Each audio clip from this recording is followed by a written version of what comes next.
Hey everybody, we're going to make a series of videos here, should be about 6 of them, where we're going to talk about this meme and story that's been circulating online for probably 10 years or better. And the most recent one I saw, a friend of mine posted, and in this particular one it appears like it's a newspaper article that somebody cut out. What it goes on about is the idea of socialism and its application in a real world scenario. Socialism has been tried many times by many different places, and it never works out. And it never works out for a lot of different reasons. And we're going to delve into why that is. And we're going to use this meme thing as our template. So this meme, and again, it's been circulating around forever. This most recent time I saw it, it appears to be a newspaper article. College professor, I think it's supposed to be an economics class, is talking about how socialism doesn't work and he can prove it doesn't work. And that he has attempted this before and he's always proven that socialism doesn't work. So what he does is he tells the whole class, if you think socialism works, we'll try this experiment and we'll see how it goes. And at the end of the article, they list 5 things that we're going to talk about. And each one of those 5 points are going to be a separate video, because I think just in passing, it doesn't really sink in with people. But if we kind of delve into it a little bit and use some examples and explain the nuances of them, maybe it'll come across a little bit better.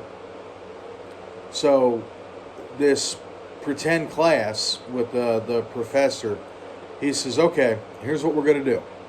I am going to teach the class, same as I normally would, but then I'm going to take all the grades and average them out.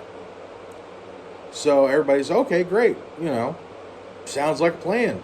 Wonderful. So he teaches the class, they go to take their first test, and out of the 20 students in the class, he has 5 that work really, really hard, really absorb the knowledge, really study the stuff, and really get it. And they do incredibly well on the test, and they all earn A's. And he has 10 students that do okay, and they get between a B and a C. And then he has 5 students that really don't get it, and they get D's or F's. So he presents the class, and he says, okay, here's everybody's grade. You guys got A's, you guys got B's, C's, D's, F's. And everybody's going, well, wait a minute. And he said, hold on. Average it out, everybody got a B. So all of the guys and gals that got F's and D's and C's are happy because their grade is now better. The people that earned a B are still okay because they still got a B. The folks that worked really hard and really understood it got A's, and they're not very happy. Okay, keeps teaching. Go on to the next test. Well, the kids that got A's, they still tried really hard, and they got A's again.